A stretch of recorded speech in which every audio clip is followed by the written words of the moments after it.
Spice Girls were a big deal. In some ways, they still are, but I don't think they carry the same boner fuel that they did for wishful thinking strapping young lads as they did in the 90s. They were the quintessential badass girl band. I personally had a crush on Ginger Spice. True story. Now, being as successful as they were, they had a movie, Spice World, a comedy in 1997, which was also the name of an album that they released in 1997. And they also had a game called Spice World. Can you guess when it was released? 1998. Caught you off guard, didn't I? Don't worry, I got you. In 1997, the average cost of a new home was $176,200, and gas was $1.23! Fuck! Now, the game itself isn't really a game, it's just one of those, we're a band and this is fan service, so enjoy playing our interpretation of a good time while listening to our music. And that's all it is. You do little dances, there's some mini games, but it's mostly a throwaway. It's still on my shelf, though. It's not going anywhere. Wow, a submarine! How lucky can we get? Ben, don't! It's gotta be from Wigsley. The PS1 was an awesome console, and many of our childhood memories were generated on that system, at least if you're from my generation.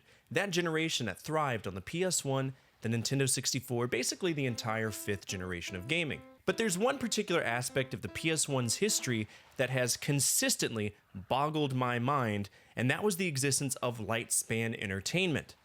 For anyone who doesn't know, Lightspan made games for the PS1 for the sole intention of those consoles being inserted inside of schools across America, and it was used as an alternative teaching medium.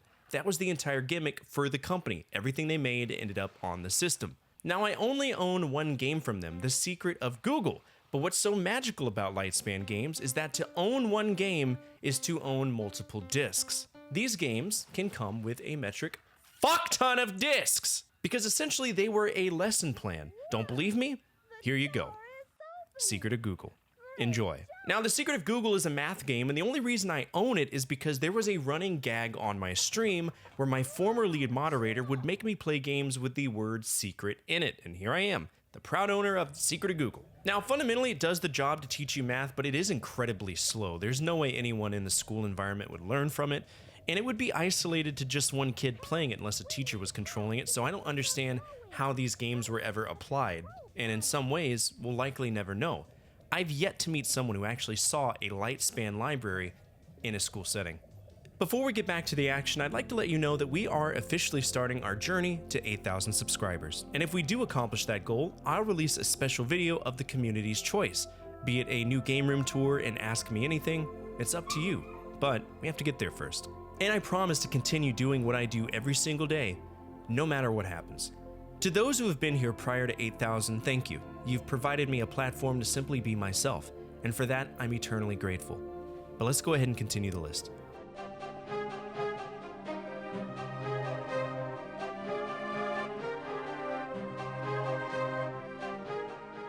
If you were to ask me one of the more well-known worst ever games, I would say Superman 64, because this is a notoriously bad game, right? And what's crazy is that in the summer of 1990, whenever the fuck, I was at my grandparents' house, and I went to Blockbuster, and I was captivated by seeing this on the shelf. I could have chosen anything.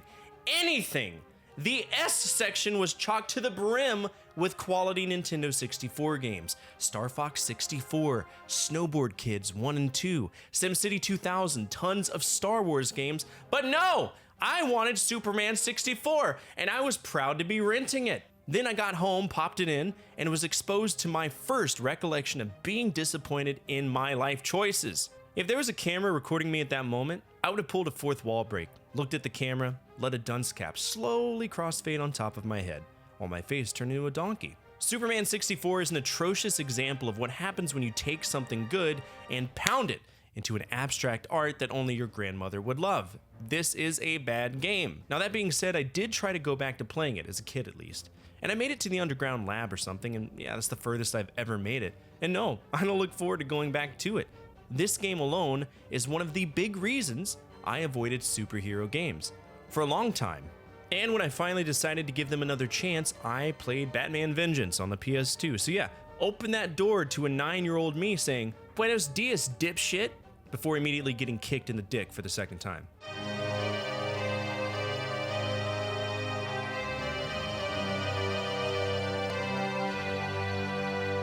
I love HDlight. I know it's a hot take because more often than not, most people are going to hate HDlight, and I totally 100% unequivocally understand why. It's dry, the music is skull-piercingly annoying, the action is limited to you bumping into enemies, and it's not really clear what you need to do, so I totally get it. I'm on the same wavelength. It's not really a great game. But HDlight is a legacy franchise from T&E Soft, and to many it might be considered a cult classic, a pioneer of the action RPG genre, and I appreciate it for that one reason alone.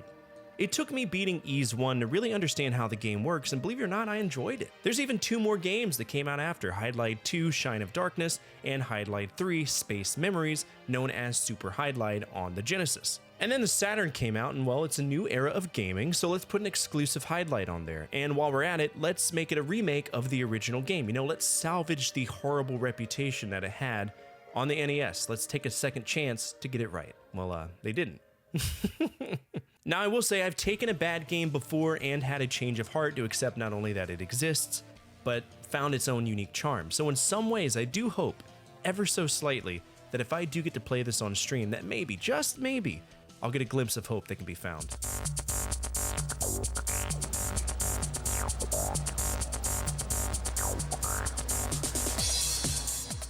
I love fighting games and bad fighting games. Bad fighting games are a treat. To mess up something so simple is traditionally hilarious. Look at Dino Rex for the arcades. It's just a bunch of dinosaurs whacking each other.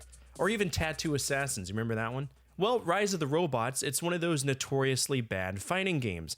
And it was created by Mirage, which to be honest, I have never seen such an accurate name for a company. It looks good, then you get there and realize that the oasis you saw is just a sewage dump. The power of light refraction, everybody. I mean, the company made only 11 games and died after 7 years. Imagine why. And the game itself, it's frustrating, right? Because it's got music from Brian May of Queen. And they hyped this game up to a level that would make Peter Molyneux jealous, right? They advertised a cutting-edge AI, amazing music, these awesome graphics. It was held on such a high pedestal, then you pop it in, and it's more like a one-on-one brawler, if that makes sense. Every fight seems like a boss fight, and the controls, it's basically like an elephant trying to ride a jet ski, just perpetually sinking but somehow moving forward. Now, I do own this on the 3DO, supposedly that's the best version that there is, but I don't see it. I hate it. Bring it! I'm not afraid! Dude, I'll crack you like a whip!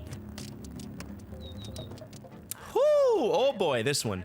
This game alone is one of the worst games I've ever encountered on the PS2, hands down. I do not know how this game made it off the assembly line. There are so many reasons I hold a biblical amount of disdain for this game, and it's going to be explained why pretty soon, because I'm piloting my video game review series with it, right?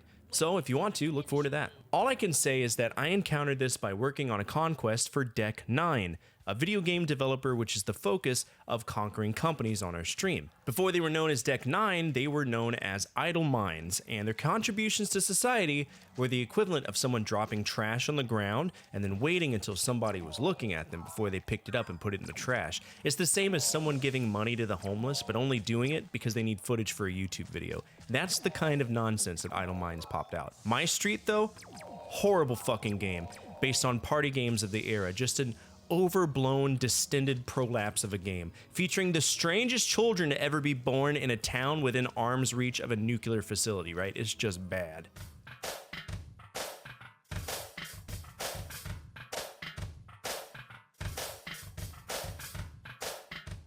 This is one that Aria recently loves playing. We went to the game store and I said, go crazy. And obviously with her being a kid, she can only rationally see, say, M through Z in the alphabet when it comes to game placement on a shelf. So she gravitated to something that was cute. And because I'm a good dad, I didn't say no. It gives Aria something to play and it adds a game to the library. At the end of the day, we both win.